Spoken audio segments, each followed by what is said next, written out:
Hello everyone. Our today's question of the day is from Taylor series expansion.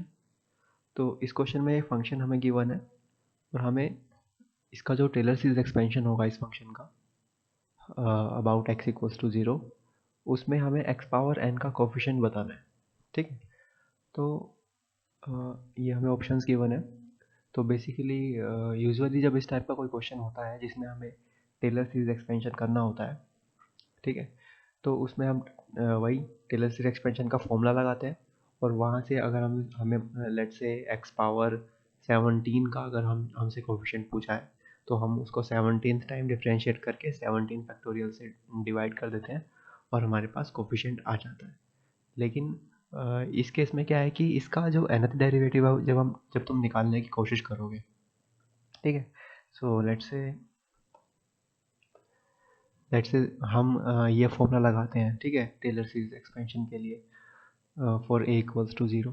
तो वहाँ पे क्या होगा कि जब इसको डेरिवेटिव करेंगे बार बार तो ये इसका डेरिवेटिव लेंदी और लेंदी होता चला जाएगा एज एन इंक्रीजेस। ठीक है, जैसे जैसे एक बार डेरिवेटिव करोगे, दो बार करोगे, तीन बार करोगे तो डेरिवेटिव लेंदी होता चला जाएगा और उसमें पैटर्न कोई डेवलप कर पाना for the nth derivative is like almost impossible.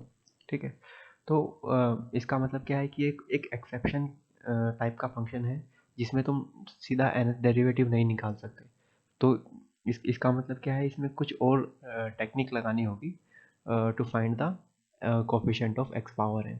ठीक है, अच्छा, इस फंक्शन में कुछ खास बात क्या है कि इसका जो टेलर सीरीज एक्सपेंशन है उसके जो कोफिशिएंट्स होते हैं वो एक पैटर्न फॉलो करते हैं, special pattern, that is Fibonacci sequence. ठीक है, so let me show you. देखो, इसका जो फिबोनाची सीक्वेंस अगर हम लगा दें किसी भी पोलिनोमियल में, लेट्स से जैसे कि फर्स्ट कोफिशिएंट 1 है, देन इसका सेकंड कोफिशिएंट भी 1 है, थर्ड कोफिशिएंट 2, देन 3, 5, 8, इस तरह से हमने ये पोलिनोमियल बनाया। ठीक है, अभी हम कुछ नहीं बोल रहे हैं कि इसका इसके साथ इस फंक्शन के साथ क्या रिलेशन है, अभी कुछ नहीं बोल रहे। बेसिकली ये एक पोलिनोमियल बनाया, जो इसके कोफिशिएंट्स हैं वो एक पैटर्न को फॉलो करते हैं फिबोनाची सीक्वेंस के, यानी इन दोनों का सम जो है वो इसके बराबर है और फिर इन दोनों का जो सम है 2 + 3 5, सिमिलरली 5 + 3 इज 8 एंड 5 + 8 जो नेक्स्ट टर्म होगा वो 13 होगा। ऐसे ही करके पैटर्न फॉलो हो रहा है। ठीक है, अब हम ये प्रूव करेंगे कि ये जो एक्सपेंशन है वो असल में इसके बराबर है, इस फंक्शन के बराबर है। इस फंक्शन का एक्सपेंशन है ये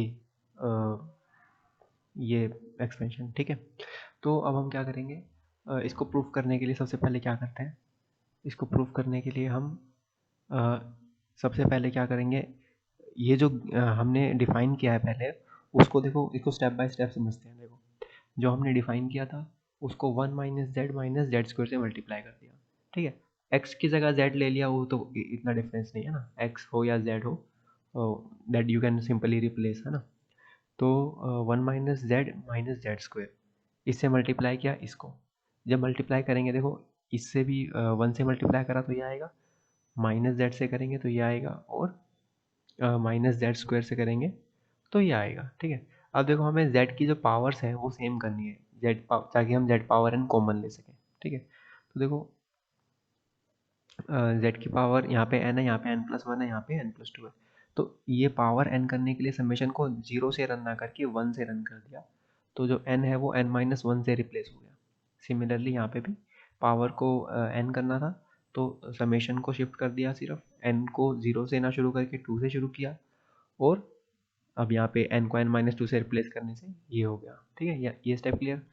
अब देखो, पावर तो सेम कर दी, अब समेशन का जो इनिशियल स्टेज है वो सेम करना है।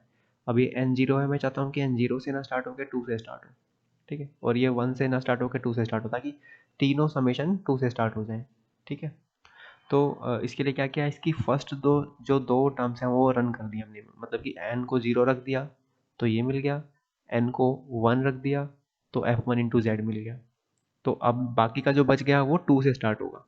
ठीक है, सिमिलरली यहाँ पे भी n = 1 पुट कर दिया सीधा, तो हमें क्या मिल गया, f1z, सॉरी -f0z। ठीक है, n = 1 पुट करेंगे तो -f0z मिल गया। अब जो बच गया ये इसका समीशन वो 2 से स्टार्ट होगा, ठीक है। तो इसका भी 2 से स्टार्ट होगा, इसका भी और इसका भी। तो जो 2 से स्टार्ट होने वाला है वो सारा इधर इकट्ठा कर लिया, उसमें z पावर n कॉमन ले लिया, ठीक है। अब देखो हमें पता है कि f1 और f0 जब हमने जिस तरह से इसको लिया है, मतलब कि हमारा जो f0 है वो 1 है, f1 है वो भी 1 है, जो f2 है वो 1 + 1 2 है, बाकी आगे चलते रहेंगे, ठीक है ना। तो उस हिसाब से देखा जाए तो f1 और f0 तो बराबर है, तो ये 0 हो जाएगा, ठीक है। और fn क्या है, fn अपने पिछले वाली दो टर्म्स का सम ही तो है, मतलब f1 को अगर मैं पुट करूँ तो fn-1 + fn-2 होना चाहिए, है ना। इसकी वैल्यू पुट की तो इससे ये कैंसिल हो जाएगा, इससे ये कैंसिल हो जाएगा, मतलब ये भी 0 हो रहा है, ठीक है। तो कहने का मतलब हुआ कि ये सारा भी 0 हो गया और ये भी 0 हो गया, तो सिर्फ f0 बच गया, और f0 की वैल्यू तो 1 है, तो इसका मतलब ये जो वैल्यू थी वो 1 आ गई, ठीक है।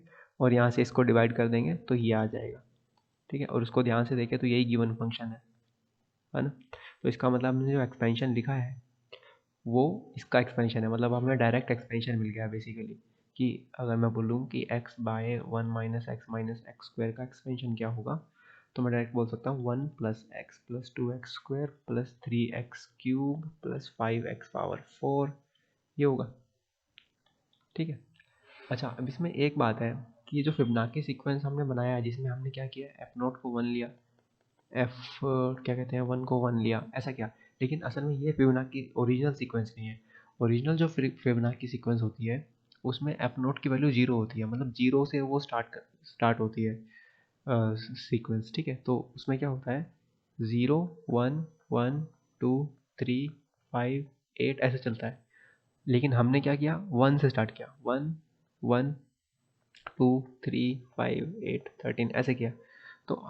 तो जो हमने निकाला है उसमें क्या है कि हमने 1 से स्टार्ट किया, ठीक है। तो इसको बोलते हैं शिफ्टेड फिबोनाची सीक्वेंस, ठीक है। It is not the original Fibonacci sequence but the shifted Fibonacci sequence, ठीक है।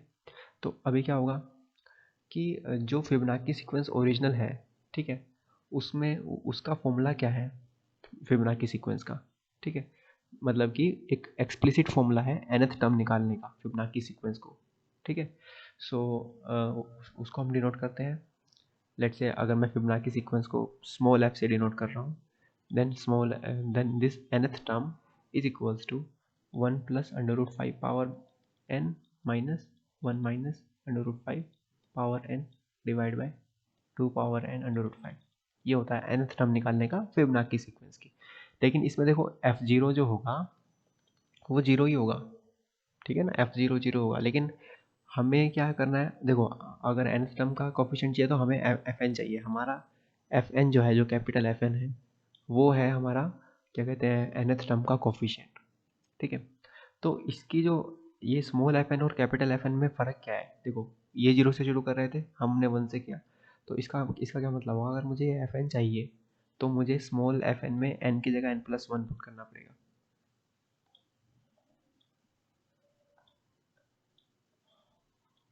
ठीक है। तो जो आंसर हमारा होगा वो तो कैपिटल एफ एन ही होगा ना, क्योंकि हमें nth पावर का कोफिशिएंट चाहिए था विच इज़ एफ एन। तो एफ एन क्या हो जाएगा, इसमें n+1 पुट कर देंगे, तो which is 1 + √5 power n+1 minus 1 minus √5 power n+1 divide by 2 power n+1 √5, ठीक है। और ये जो एक्सप्लिसिट फॉर्मूला है फिबोनाची सीक्वेंस के nth टर्म का, इसका प्रूफ आपको इंटरनेट पे मिल जाएगा, कहीं भी टेक्स्ट बुक में मिल जाएगा, that is easy to solve, okay. That is you can also get it by simply solving, okay. First of all the answer to this question is C, okay.